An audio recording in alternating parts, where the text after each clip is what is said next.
وَمَنْ أَحْسَنُ قَوْلًا مِّمَّنْ دَعَا إِلَى اللَّهِ، اس سے بہتر کس کی بات ہو جو اللہ کی طرف لوگوں کو بلائے، وَعَمِلَ صَالِحًا، نیک کام کیے، وَقَالَ إِنَّنِي مِنَ الْمُسْلِمِينَ، اور پورے شعور کی گہرائی کے ساتھ کہا کہ بے شک میں صرف اور صرف مسلمانوں میں سے ہوں۔ آج ہندوستان، بر صغیر اور پوری دنیا پر نگاہ ڈالیں، جس طریقے سے اسلام کی تصویر کو مسخ کرنے کی کوشش کی جا رہی ہے، قانون شریعت اور آقا علیہ السلام کی سنت و سیرت پر شبخو مارا جا رہا ہے،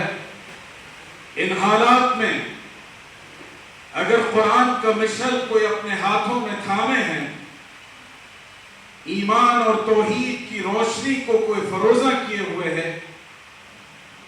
اور اگر کوئی طبقہ پورے شعور کی گہرائی اور ایمان کی پختگی کے ساتھ یہ دعویٰ اور نعرہ لگاتا ہے کہ اننی من المسلمین، کہ ہماری شناخت، ہماری آئیڈینٹی اگر کچھ ہے تو وہ صرف اور صرف اسلام ہے اور ہم مسلمان ہیں،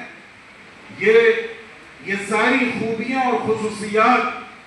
صرف اور صرف اہل مدارس کے کھانے میں آتی ہے۔ ایسا نہیں ہے کہ اسلام یونیورسٹیز میں نہ پڑھایا جاتا ہو، ملک کی جتنی یونیورسٹیز اور جامعات ہیں وہاں تھیولوجی کا ڈپارٹمنٹ ہے، وہاں اسلامک اسٹڈیز کے شعبے قائم ہیں، اسلامی تاریخ اور تہذیب و تمدن کو پڑھایا جاتا ہے، لیکن انہی جامعات کی چہار دیواریوں سے وہ افراد پیدا ہوتے ہیں یا ایسے افراد بھی پیدا ہوتے ہیں جو مستشرقین کے دھوکے اور دغا کا شکار ہو جاتے ہیں، جو اسلام کے بارے میں غلط فہمیوں کو فروغ دیتے ہیں،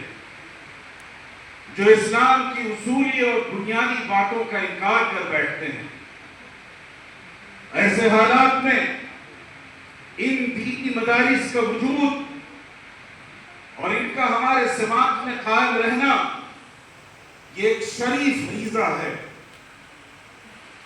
آپ چشم تصور سے اس بات کو کبھی غور کر کے دیکھیں کہ اگر خدا نخواستہ دینی مدارس کا یہ نیٹ ورک اور جال بر صغیر میں نہ ہوتا اور ہزار بار نہ ہوتا تو آج ہماری نسلیں مسلم سماج کفر و شرک اور الحاد کی کن تاریخیوں اور پراگندگیوں کا شکار ہوتا، آپ اس کا تصور نہیں کر سکتے۔ اس لیے یہ دینی مدارس، دینی تعلیمی ادارے، علماء کرام، مدارس کے فارغین اور تمام تر دینی اور اصلاحی تنظیمیں مل کر امت کے اس کارواں کے شرازے کو باندھے رکھا اور بچائے رکھا۔